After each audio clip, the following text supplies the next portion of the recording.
नमस्कार। History classes के अंतर्गत ओरिजिन ऑफ ह्यूमन बीइंग, मानव की उत्पत्ति का क्लास चल रहा है। इसके अंतर्गत हम लोगों ने जाना कि किस प्रकार से स्तनधारी प्राणियों से, मैमल से प्राइमेट नामक उपसमूह या प्रजाति का विकास हुआ। प्राइमेट्स की क्या शारीरिक विशेषताएं थी उसको भी हमने समझा। आज के क्लास में हम जानेंगे कि प्राइमेट्स का किस प्रजाति में विकास हुआ, किस उपसमूह या श्रेणी या वर्ग में वह विकसित हुआ, इसको हम लोग समझेंगे। हमने जाना था कि स्तनधारी प्राणियों से 360 लाख वर्ष पहले प्राइमेट नामक श्रेणी का विकास हुआ था या प्रजाति का विकास हुआ था। आज से 240 लाख वर्ष पहले प्राइमेट्स नामक उपसमूह से होमिनॉइड्स नामक श्रेणी या उपसमूह या प्रजाति का विकास हुआ।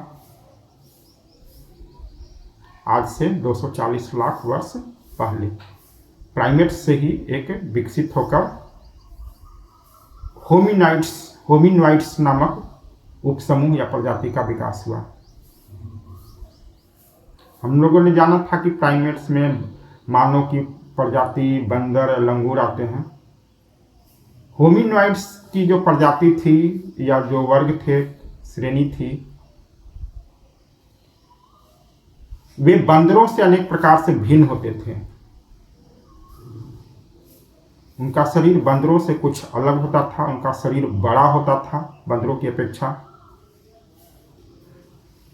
और सबसे बड़ा परिवर्तन था मानव की दिशा में विकास की ओर कि उनकी पूंछ नहीं होती थी। होमिनॉइड्स की पूंछ नहीं होती थी। प्राइमेट्स की पूंछ होती थी, होमिनॉइड्स की पूंछ नहीं होती थी।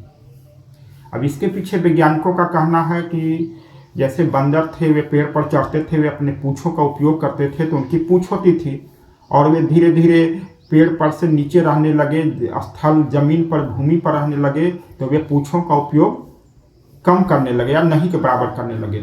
तो लाखों वर्षों में धीरे धीरे धीरे उनके पूंछ छोटे होते गए और छोटे होते होते पूरी तरह से लुप्त हो गए। ऐसे भी हम देखते हैं कि जिस अंग का हम उपयोग करते हैं वह अंग अधिक एक्टिव होता है और इस अंग का विकास होता है। जैसे हम दाएं हाथ से सभी काम करते हैं या दाएं पैर से करते हैं तो उसका अधिक विकास होता है, वह अधिक सक्रिय है बाएं हाथ या बाएं पैर की तुलना में। तो जिस अंग का उपयोग किया जाता है वह सक्रिय होता है और इसका विकसित होता है, और जिस अंग का उपयोग नहीं किया जाता है वह अपेक्षाकृत निष्क्रिय हो जाता है। तो वैज्ञानिकों का यही कहना है कि पूंछ का चूंकि उपयोग बंद कर दिया गया प्राइमेट्स की जाति के द्वारा, तो धीरे धीरे लुप्त हो गए अन्य लाखों वर्षों में। तो सबसे बड़ा मानव की दिशा में बढ़ते कदम की ओर पहला कदम था या महत्वपूर्ण कदम था कि उनकी होमिनॉइड्स की पूंछ नहीं होती थी। होमिनॉइड्स की मादाओं में, जैसे अभी मानव की प्रजाति की मादाओं में होती है 8 या 9 महीने का गर्भधारण, तो उनका गर्भधारण का समय भी अधिक होता था मानव अभी की तरह ही। तो इस प्रकार से यह भी कुछ समानताएं थी अभी वर्तमान मानव प्रजाति से।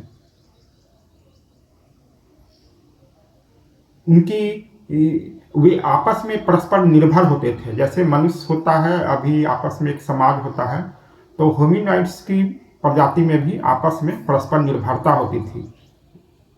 जैसे वे आपस में मिलजुल कर काम करते थे। तो इस तरह से उनकी विशेषता थी होमिनॉइड्स की। होमिनॉइड्स का ही फिर बाद में होमिनिड के रूप में विकास हुआ, जिसे हम लोग आगे समझेंगे। होमिनिड्स ही वास्तव में मानव की प्रजाति थी, मनुष्य की प्रजाति थी, तो जिसे हम लोग अगले क्लास में समझेंगे। अभी तक आप लोगों ने इस चैनल को सब्सक्राइब नहीं किया है तो इसको सब्सक्राइब कर लें और और भी हमारी बहुत सी वीडियो हैं जिसे आप यदि वीडियो के नीचे जो आई बटन है उसको दबाएंगे और वीडियो सेक्शन में जाएंगे तो और आपको बहुत से वीडियो मिलेंगे जिसे आप ज़रूर देखें। धन्यवाद।